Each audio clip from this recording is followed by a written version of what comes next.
Hi, happy Sabbath, and welcome to Live It, living eternally, where our presentations encourage you to live lives for eternity. This afternoon, 4 brothers will be cooking and sharing their recipes. As Seventh-day Adventists, we believe the right hand of the gospel is health. So we encourage you to eat healthy, going back to man's original diet as given in the Garden of Eden. Now we know that going back to this diet may not be easy for you. But don't worry, we have a recipe for you as well. As a department, we would like to encourage you to not only eat healthy, but to exercise. Drink lots of water, have sunshine and fresh air, be temperate in all things, and most importantly, trust in God. So grab your pens, grab your notebooks. It's time for Cooking with the Brothers.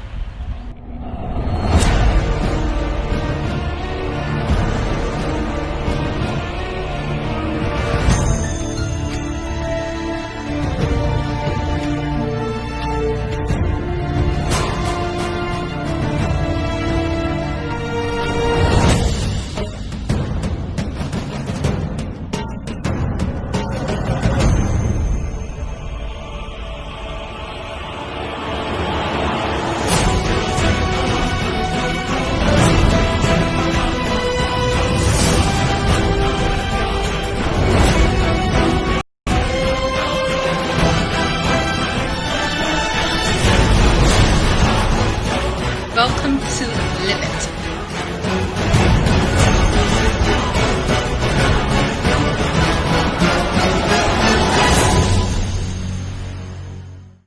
Now today I'll be showing you how to make pizza, but especially vegetarian pizza. Now you know during the quarantine we have all missed our pizza. So today I'll be showing you how to make that. I usually make my pizza dough from scratch, but to save time, I will be using pita bread. Now you could buy your pita bread, Sunny Food, Costly Less, or at Grand Marché. So now today I have my helper, Alvan Bella. Bye. So Alvan, can you take the pita bread out of the... Yes, sir. So I'll be making 2 pizzas. Also I'll be using the Prego sauce. Shake well before you open.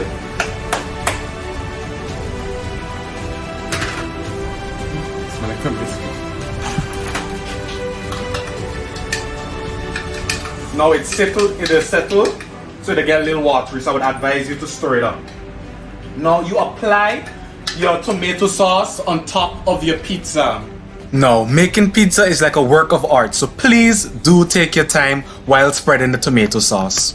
Now when I'm making my pizza, I love to make sure it has enough sauce, because when I bite into that pizza, I need to feel the moisture of my tomato sauce. So you make sure you spread your tomato sauce all around the edges. And now you apply your mozzarella cheese. I love to sprinkle little mozzarella all over, but for sure, I love my pizza cheesy. It has to have enough cheese. So now when you finish adding your cheese to your pizza, you cut up your green peppers, your red peppers, and your black olives. So I like to put my green peppers first. So I sprinkle my green peppers all around my pizza. So after you apply your green peppers, you now sprinkle your red peppers on top. La-di-do, la-da-da, sprinkle, sprinkle, sprinkle, sprinkle. And then, my favorite, I love my black olives. So don't think I'm overdoing the black olives, but that's just me. I love my black olives. It gives the juice when I bite into my pizza. So you sprinkle your black olives. The amount depends on you, the person. You sprinkle, you sprinkle. And right after you sprinkle, it's time for the oven. Now, when you're putting it in the oven, you must put your oven above 400 degrees. So I set my oven for over 400 degrees for the pizza to take its time and cook. Now you put the pizza for roughly about 15 to 20 minutes, but please monitor your pizza when you put it into the oven. Now don't forget when you put your pizza in the oven to check it.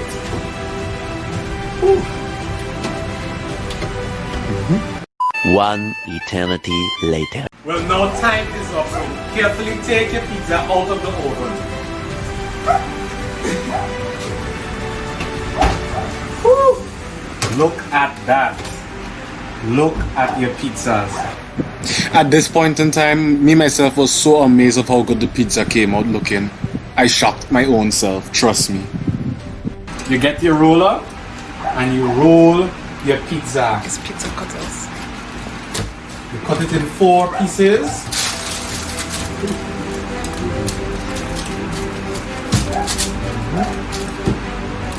Careful, it's hot. And look at that cheese pull. Now check out the beauty of your pizza. Now the best time is to eat the pizza.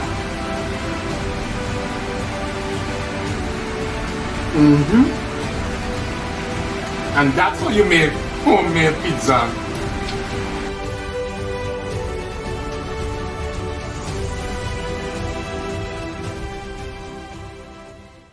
Today we are doing our bread demonstration again. So this is a 4th cup of water, filtered water. It is actually half warm and half room temperature.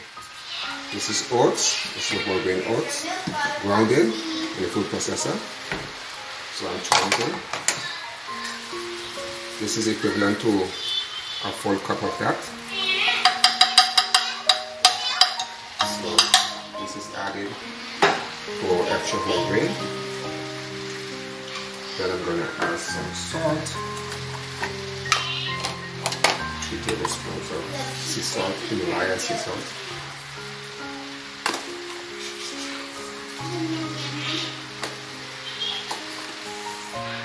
Just about 3 tablespoons.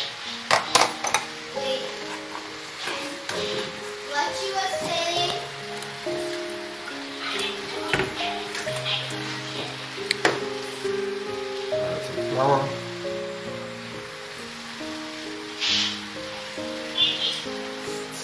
What kind of flour are you adding there? This is unbleached organic fortune flour. That's the bag right there. We're not promoting a brand, but it's just important for the viewers to know that we use unbleached white flour and organic. This is the spelt. I'm gonna add about 2.5 cups of this. Spelt is a whole grain. It has not been genetically modified. So, and those who are less tolerant to wheat, it's a good option for them. We have transitioned a few years now to using it, making our bread a little much more wholesome.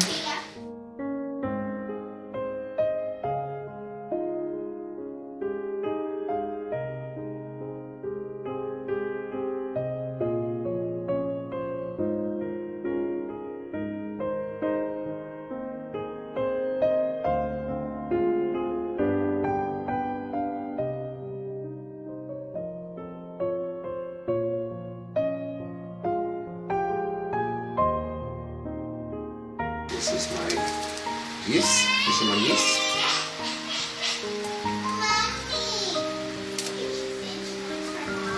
This is also added. 1 sausage.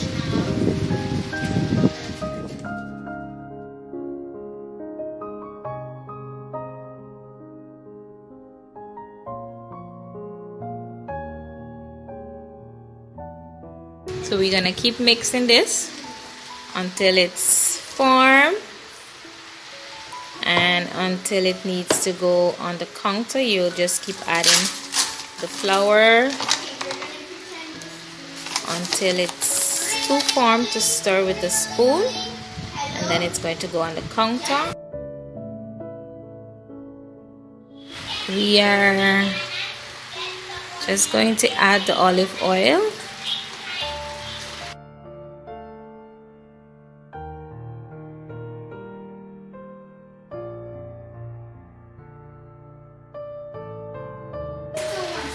How much olive oil did you put into the dough? It's about 4 ounces of cup average for the olive oil. All the ingredients are on the recipe for those who already have received the recipe. So it's just adding them. And you can see the firmness of the dough. We're getting ready. The counters are already prepared to receive the dough. See, the flour will prevent it from sticking and give you the opportunity to knead without having to constantly scrape.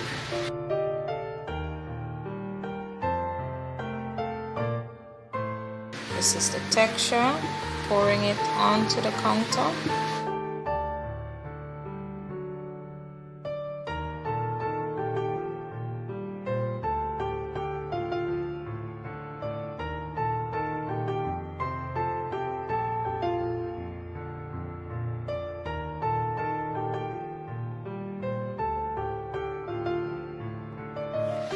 Okay, so you see all your utensils are clean by just adding additional flour and scraping it onto your dough that is already on the counter, and you have your utensils, all the dough removed. Nothing is going to waste.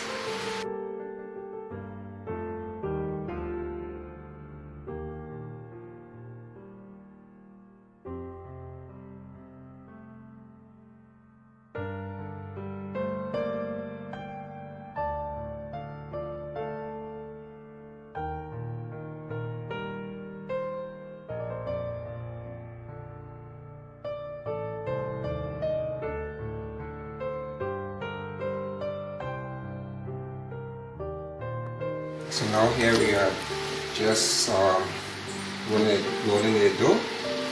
You see that most of the moisture is out by now. By adding, just constantly adding flour that is needed that it don't stick on the counter.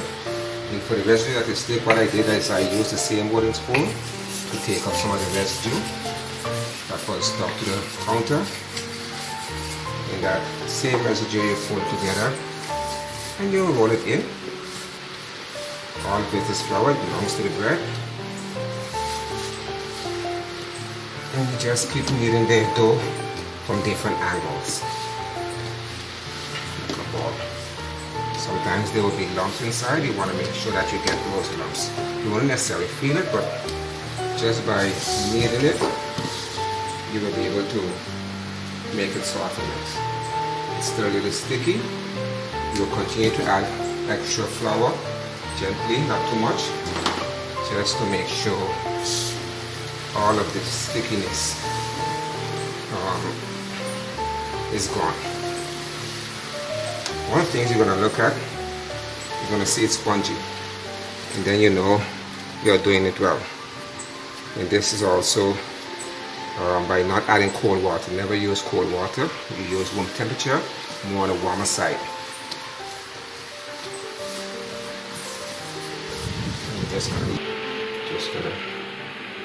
Just gonna add a little bit of oil to oil the bowl, not too much. That's sufficient. And you can roll it up like this.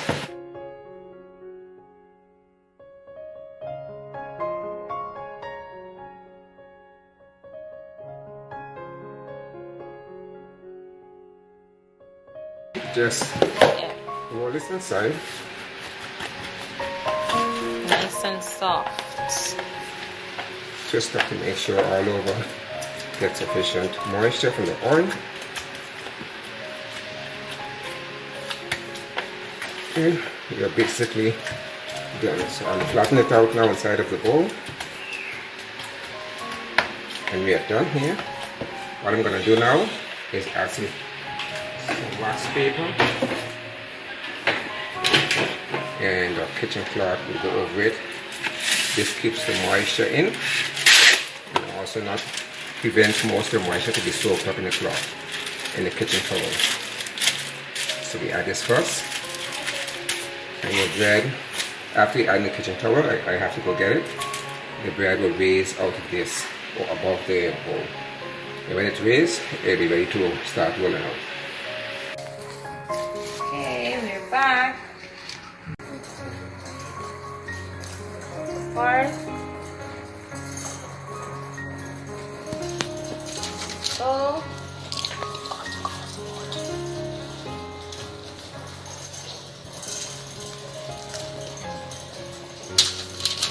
So. Okay. So, and this is how we do the buns. I'm just going to show you how we do. I do sometimes a titi bread.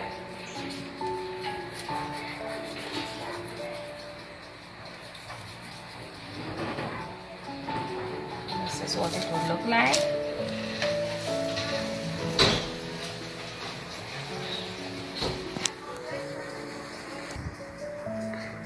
Okay. So I also do as we call it in Guyana, flat bread. Some people say braided bread. Yes.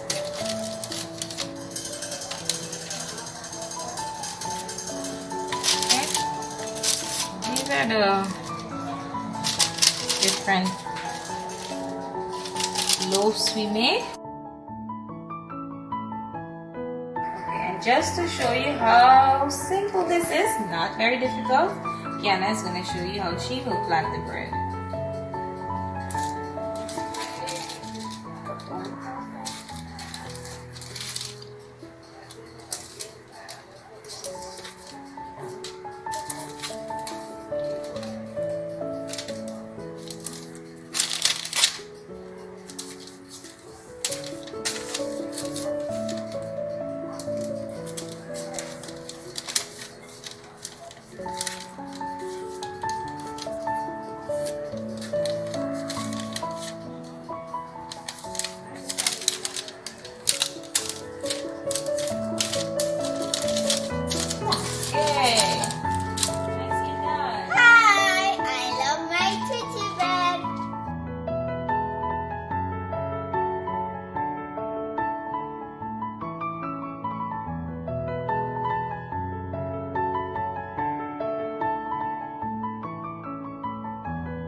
Okay folks, as you can see, this is the finished product.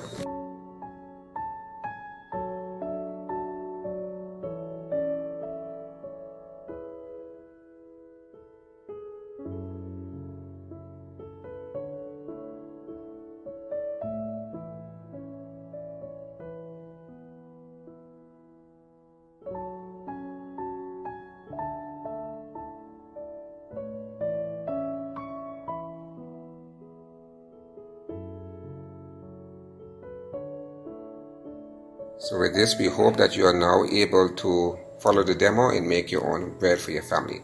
Success. Bye.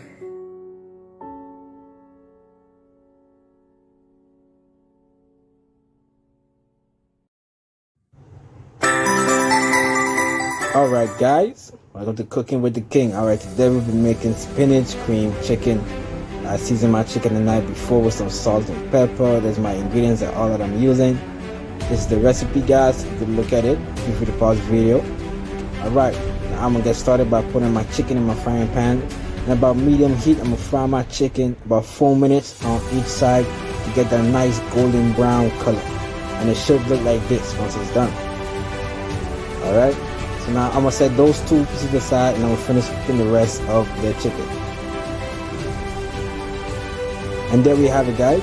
The chicken should look like this. That nice brown color is what we're looking for, and nice consistency. Once it's done, you just set it aside, put it in your microwave, or put it in the oven, let it sit down. Now it's time for the sauce. So you want to make sure you have some nice olive oil, vegetable oil in your pot. And you're going to want to put the spinach right in the pot, alright? Right in the pot. Good. Now you want to make sure your stove is not on too much of a high heat, more of a medium heat. Alright, just pour all your spinach in. If you want to cover your spinach with your pot cover, feel free. It's just to let the spinach cook in its own steam, you know? So, let's stir it up. Make sure it's nice and evenly spread. And there I go putting on the foil paper on that thing. Just let it cook. Alright, now once the foil paper is on it, it's going to take about, I would say 30 seconds, depending on how much spinach you have in the pot. Alright? And there we go. It should look like this once you remove the cover or the foil paper, and you just want to spread it around. Alright, now once that's done, once it's done like that, you're going to take it out of your pot, put it on the side of the cutting board, and you want to chop it up. Alright, chop it up.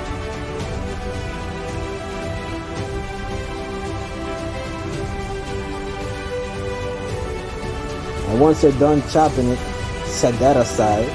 I recommend putting it in the fridge, right? And then I'm gonna add my onions to the pot. Now it's time to make the sauce. Add my onions. I have no oil in the pot right now, so add my onions. Just let it, roast. Then I'm gonna add my garlic. There we go. Let's stir it up right in there. Just let it roast in the pot. Just let it roast. Don't let it burn. Just let it roast in the pot. Alright. There we go. Then I'm gonna add some butter. The reason I'm adding some butter instead of oil, I'm adding some butter so I can add some flour to make a roux. Now if you don't know what a roux is, it's the base for the 5 natural sauces. Alright? So I'm gonna just work that butter in there. Just work it in. And I'm gonna add my flour. There we go. Just want to spread your flour out. So get it all in the pot. Alright. Now the flour, so I said the roux will help thicken the sauce. Alright? So once that's done, you want to pour your half and half into the pot. Just pour, don't be afraid, boy. Pour that in there. There you go. You want to stir that up real nice. And once you're done stirring that up, here comes the part I love. Alright? Now you're going to add your spinach to the pot. Once you're done stir it up to your liking, looking nice to your eyes, throw that spinach in the pot. If you realize I'm using the back of my knife, I'm going to the top of my knife and not the cutting part. I don't want to get none of that cutting board in my pot. That's not going to be nice. And once it's in there, you want to stir that up for me. Just stir it up. Now you want to get it to a nice consistency, a nice thick consistency. Let's continue stirring that up, alright? There we go. Look at that. That looks so wonderful. Oh Lord. Alright. So once you're done stirring it up, once you come to the liking, you're gonna turn off the heat and you're gonna add some cheese to it. I use Parmesan in this instance, but you guys can just use whatever cheese you have at home. Alright? Any cheese you love. You just top it in that pot. Alright? And then you just want to keep it, and make sure you keep your heat off. Alright? Make sure you keep your stove off. And you want to stir that all the way in. Alright, just stir it up. There we go. You see that cheese all over that sauce. And once you're done with that, alright, what you're going to do for me now, you're going to put your heat back on, low heat. And make sure you add your cheese before you add your salt. So I'm going to add some salt now. And I'm going to add some pepper. And I'm putting a little cayenne pepper because I like cayenne pepper. So there we go, I'm putting in my salt. So it's very important, guys, that you put in your salt after the cheese, because cheese has salt, so you don't want to over salt your stuff. Alright? Alright, so put some black pepper right here. It's a little bit, it's a touch. A chef touch. And I'm going to add some cayenne pepper because I love cayenne pepper. You know, you don't have to add, it's totally optional for you guys. Alright, once that's done, you want to stir it up.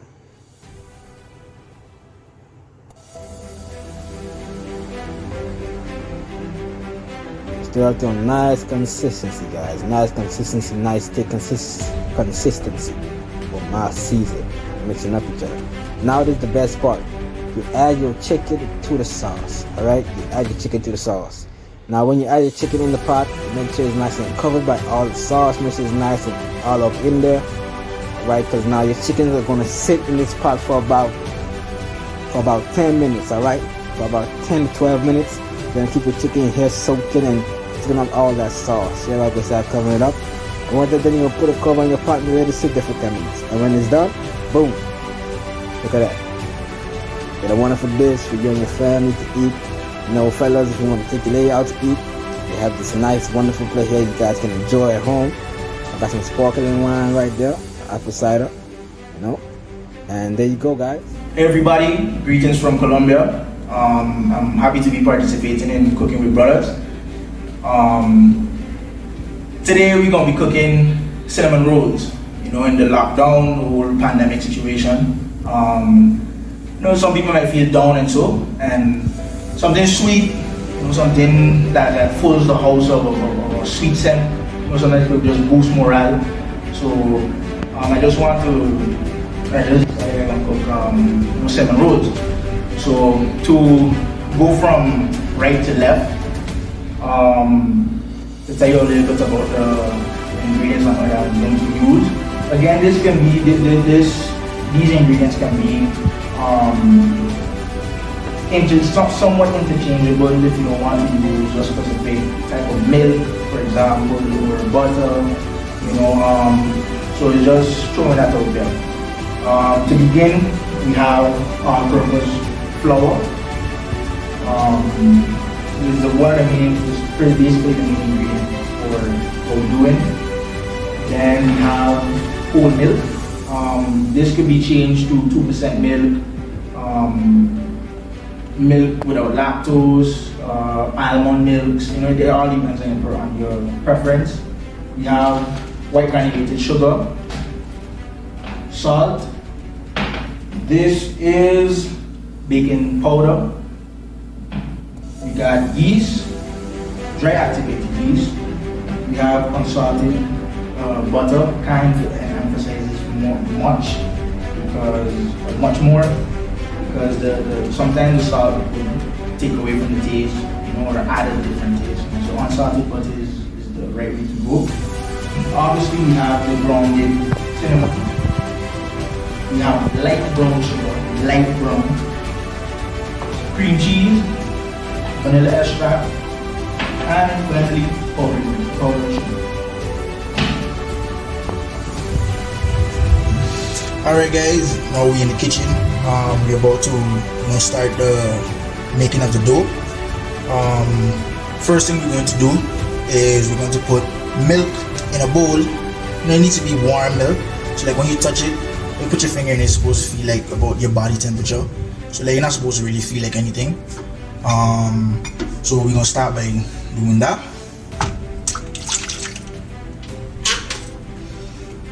Then next thing we're gonna do is put some melted butter inside of the milk also. Again, not too much because we don't want it to be too buttery, you know. So just a little bit of that in there, and then you want to whisk it around, make sure it's even, and then you want to take about a teaspoon of dry activated yeast,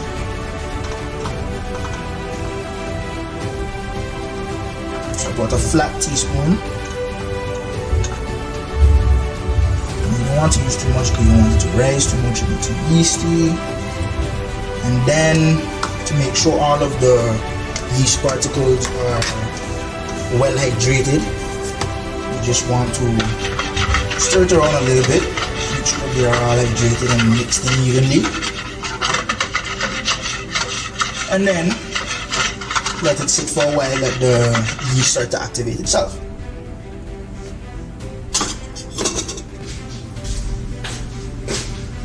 Alright guys, we back here. We let the yeast activate for about 10 minutes. Now we're gonna start to throw the flour in there to start making the dough.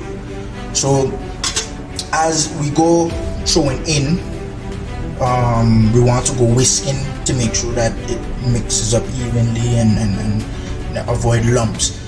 One trick that I learned or I figured out, I don't know if maybe the older people don't know about it, maybe you guys know about it, is to use one of these. I don't know what people call a filter, strainer, you know. So what I would do is take the flour and just throw it over, and then start hitting the strainer or the filter, and or shake it up, and it just, you know, the bigger particles stay, or the bigger lumps, you know, stay on top, well, stay in the strainer, and the smaller ones just fall through and they go breaking apart. So now you start whisking.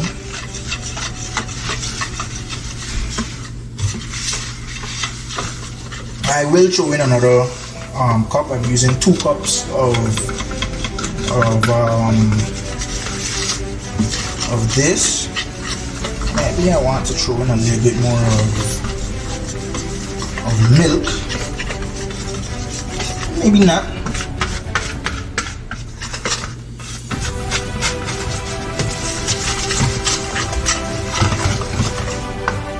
Let me throw in another one.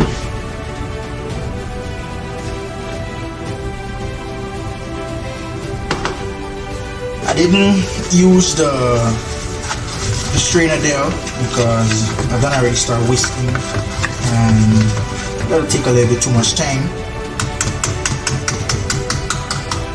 I just want to keep the mix going.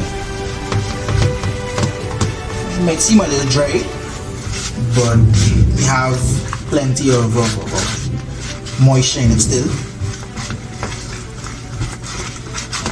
Mix that in there good.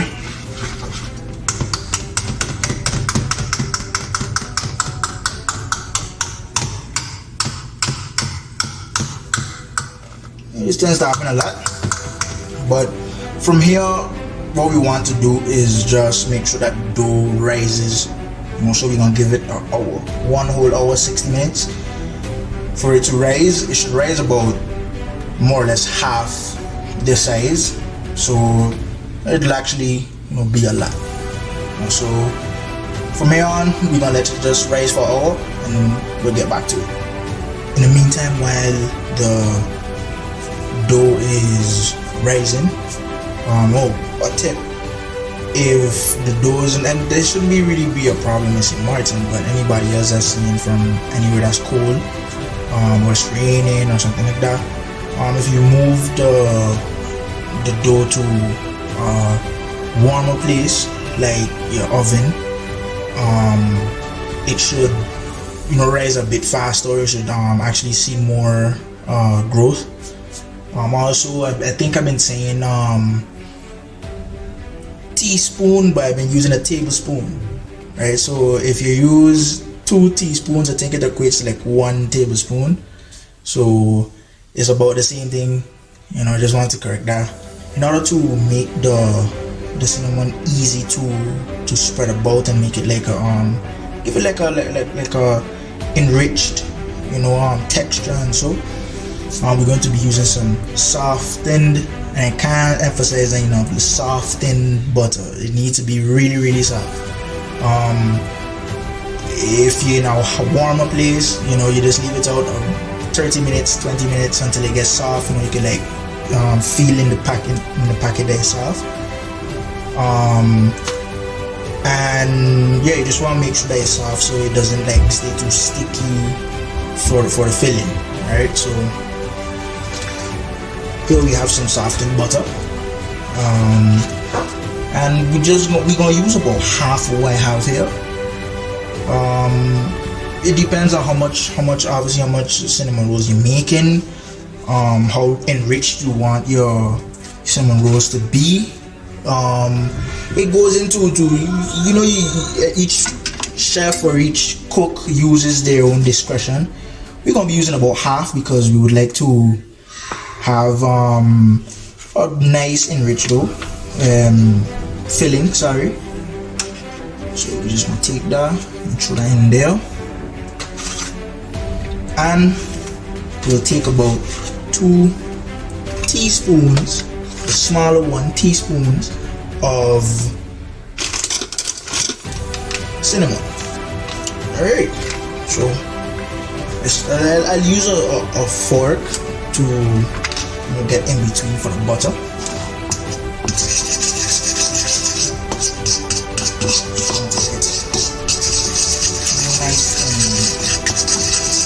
Mixed in.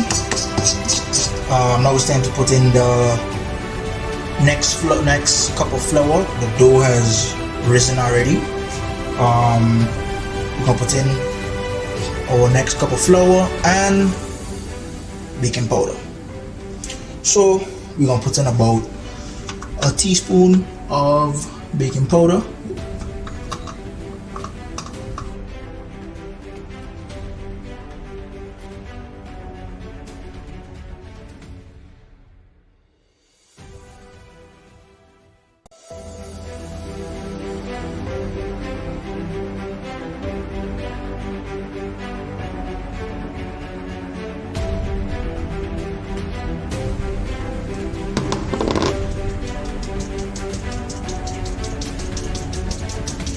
We also gonna put in some salt.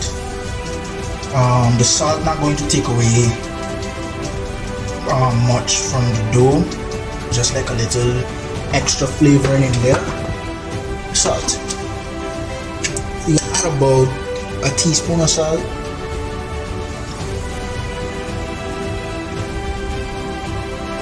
Yep. Alright. And now we just want to stir it up. Here it really going to seem dry,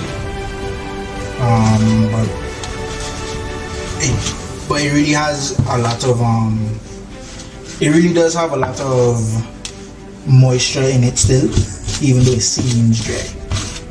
One of the main things that I found out while kneading is you can't really over knead dough. So I just working the little pieces in there now, and then start kneading. Now again, I'm not a kneading or a baker per se. You know, it's just a part of in my bag of tricks. You know, so my kneading technique is not the perfect technique. Maybe our grandmothers or mothers will be able to knead faster. Maybe some of you are better at kneading than me. So yeah, I mean, just knead for as long as you need to. You really can't over knead the dough. I have almost finished the kneading of the dough. What you want to do when you're kneading the dough is at the earliest time possible, you want to start to push the dough into the shape that you want it, which in this case is a rectangular shape. You know, but generally you need a flat surface, right? So in this case, I'm using this knife. It's not always the safest to use a knife, but anything that you have that has a flat surface, like about this, right? So what you want to do is you want to press it up against the side of the dough and start to press down, and so you catch the shape. You go along the ends of it. It's like you're also kneading. You're putting your fingers in there, kneading it also, and then you go across.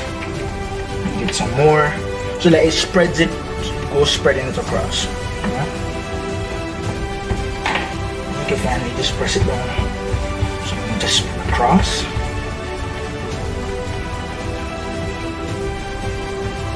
And we have used your dough. So now it's time to get out the filling. And what you could generally do is just kind of like just take up chunks of it and just drop it all over.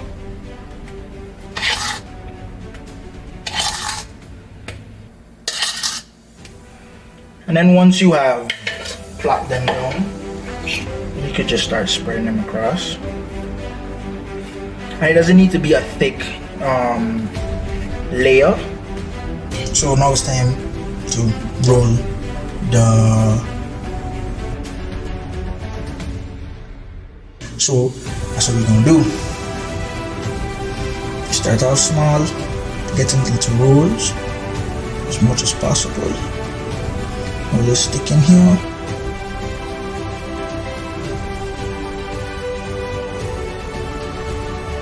So from here, now it's time to start cutting and sectioning out your rolls.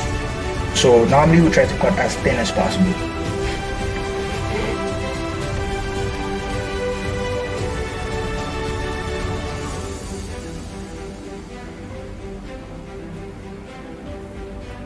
Okay. I'll be putting these in the fridge for about 10 minutes. But I should say at this point is where you can, let's say you make a lot and you want to save some, then what you can do is just cover them with some clear wrap and put them in the freezer. They last up to 3 months, and then if you want to use them, just take them out, let them defrost for a few hours outside of in that room temperature, and then you can just throw them into the oven. So yeah, let's get them into the fridge. 10 minutes have passed, and now we're going back to putting these into the oven to get baked. But before we do that, we have to proof them. How do we proof them? Very simple. All we need to do is just get them covered and leave them there for about 25-30 minutes. Right? So proofing is just basically they're going to start to grow out into each other. Just continue growing a little bit more, just like how the dough rise or rose before. They're gonna continue rising now, so you can get a bit more fluffy. So you normally want to cover it, but in this case I just gonna put it in the oven, not to cook, but just to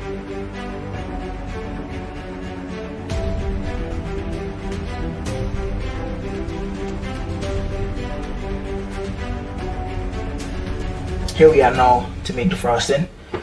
Just need a small little bowl. Don't need nothing too big.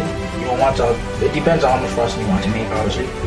I don't want to make too much frosting. You know, everybody home, just eating straight, everybody getting fat, so we just don't want to overdo it this time. So I guess you guys can see in my face, I'm kind of fat, you know, but yeah, we're not gonna make too much this time. So here we have our cream cheese. Or normally you could just make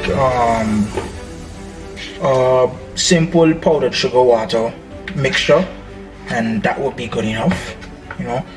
But you know, let's kick it up a notch, you know, get some extra stuff in there, you know.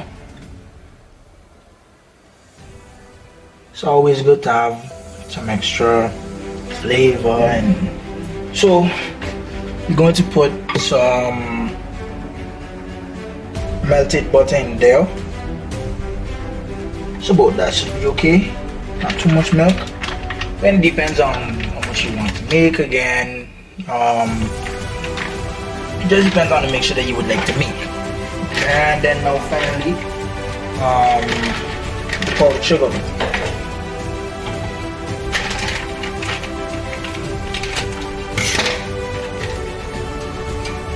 And while we go throwing in the powdered sugar, I'm going to go whisking.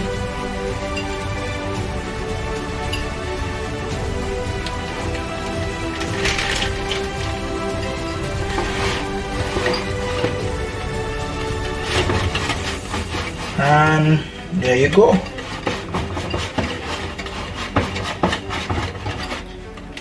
You have your frosting. Now we have proved the cinnamon rolls, and I think they grew a lot. As we can see, I think they grew a lot. I have the oven preheating right now, so it's just a matter of waiting now to get them inside there. How much you want to let it cook at is 180 degrees Celsius or 300 degrees Fahrenheit. for about 45 minutes. We have the finishing product, or the finished product. You guys are looking at it right now. Now from here, you could either take the glaze or the frosting and just throw it on top of it right now, or you can take them out and just pass it on top of it for each personal preference or like so. Happy to participate in the program and cooking with the brothers. Thank you for having me.